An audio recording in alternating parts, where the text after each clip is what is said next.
Good morning. ఎలా ఉన్నారు అందరూ? బాగున్నారా? నేనైతే చాలా బాగున్నాను ఫ్రెండ్స్. మీరందరూ బాగుండాలని మనస్ఫూర్తిగా కోరుతున్నాను. చూడండి, ఈరోజు చిన్న చేపల కర్రీ చేద్దాం. ఎలా చేద్దామో చూద్దామా ప్రాసెస్. ఉల్లిపాయ పచ్చిమిరకాయలు వేసేసాను. చేపలు అయితే ఇలా వాష్ చేసి పెట్టుకున్నాను. చూడండి ఎంత బాగున్నాయో, నీట్గా చేసేసాను. అల్లం వెల్లుల్లిపాయ పేస్ట్ పెట్టాను. ఇటు వచ్చేసి చెక్క, లవంగ, ధనియాలు, నువ్వుల పేస్ట్. ఇది ఉప్పు, పసుపు, కారం పెట్టేసాను. ఇవన్నీ ప్రాసెస్ ఇప్పుడు నేను కలిపే ప్రాసెస్ మీకు చూపిస్తాను. చూడండి ఫ్రెండ్స్, ఉప్పు, పసుపు అన్నీ కూడా వేసేసాను కదా. ఇది ఇప్పుడు నేను చేతితో చక్కగా మెత్తగా పిసికేస్తాను. ఇవన్నీ వేసేసి ఇప్పుడు నేను అల్లం వెల్లిపాయ పేస్టు, చెక్క, లవంగా, నువ్వుల పేస్ట్ అన్నీ వేసి కలిపేసాను. ఇలా చేతితో చక్కగా పిసుక్కుంటే ఏమవుద్దంటే బాగా గ్రేవీ అయితే చాలా మంచిగా ఉంటుంది. అలా కలిపేసాను అనమాట. నూనె కూడా వేసాను, అన్నీ వేసాను. ఇప్పుడు చేప ముక్కలు కూడా వేసి చూపిస్తాను మీకు. చూడండి ఎంత ఫ్రెష్గా ఉన్నాయో. చక్కగా నీట్గా కడుక్కుంటే మనకు నీసు వాసన రాదు, చాలా బాగుంటాయి నీట్గా. ఇప్పుడు వీటిని మనం వేసేస్తాను, చూపిస్తాను మీకు. ఫ్రెండ్స్, ఇలా కలిపేస్తాను అనమాట నేను. ఇప్పుడు మనం కొంచెం ఇది ఎగురు కాబట్టి మనకి వాటర్ కొంచెం తక్కువ వేసుకోవాలి, ఎక్కువ వాటర్ పోసుకోకూడదు. మనకి బాగా చక్కగా అడుగంటినట్టు ఉండాలి కర్రీ, చాలా బాగుంటుంది.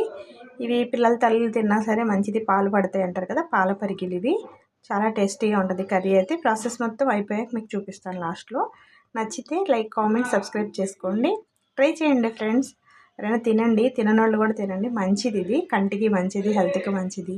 చిన్నపిల్లల తల్లిలు తింటే చాలా మంచిది. ఇంకా స్పైసీనెస్గానే ఉండాలి. కొంచెం కారం ఎక్కువ వేసాను, ఇంకా సరిపోతే మళ్ళీ కొంచెం కారం, ఉప్పు మనకు కావాలంటే వేసుకోవచ్చు. చాలా చాలా బాగుంటుందండి ఈ కర్రీ అయితే. ట్రై చేయండి. నేను కొంచెం ఇందాకే ఉల్లిబందు వేయాల్సింది, వేయలేదు. వేస్తాను, వేసి చూడండి ఉడుకుతుంది. వాటర్ ఎంతో లేదు, హాఫ్ గ్లాస్ వాటర్ వేసాను అంతే, ఎక్కువ అవసరం లేదు ఇగురికి. ఇప్పుడు నేను ఉల్లిబందు, కొత్తిమీర వేద్దామని తీసుకొచ్చాను. ఇది ఇంట్లో పెట్టుకున్నాను ఉల్లిబందు, చాలా బాగా వచ్చింది. చూడండి, వేద్దాం. ఇప్పుడు కర్రీ మనం ఫస్టే నేను కలిపేటప్పుడే వేస్తాను, అయితే కుదరలేదు ఇక వేస్తాకి. సర్లే అని చెప్పి కట్ చేయలేదని చెప్పి ఇప్పుడు వేస్తున్నాను.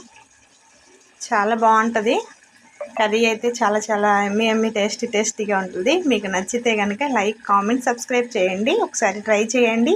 మా వీడియోస్ నచ్చితే చిన్న లైక్ ఇవ్వండి, వీడియో చాలా వరకు రీచ్ అవుతుంది. ఓకేనా ఫ్రెండ్స్? నచ్చితే లైక్, కామెంట్, సబ్స్క్రైబ్. బాయ్. చక్కగా ఇగురు అయిపోతే కర్రీ చాలా టేస్టీగా ఉంటుంది. ఇగురు కాబట్టి ఇలా ఉడకాలి. కర్రీ అయితే చాలా బాగుంటుందండి ఇలా చేస్తే.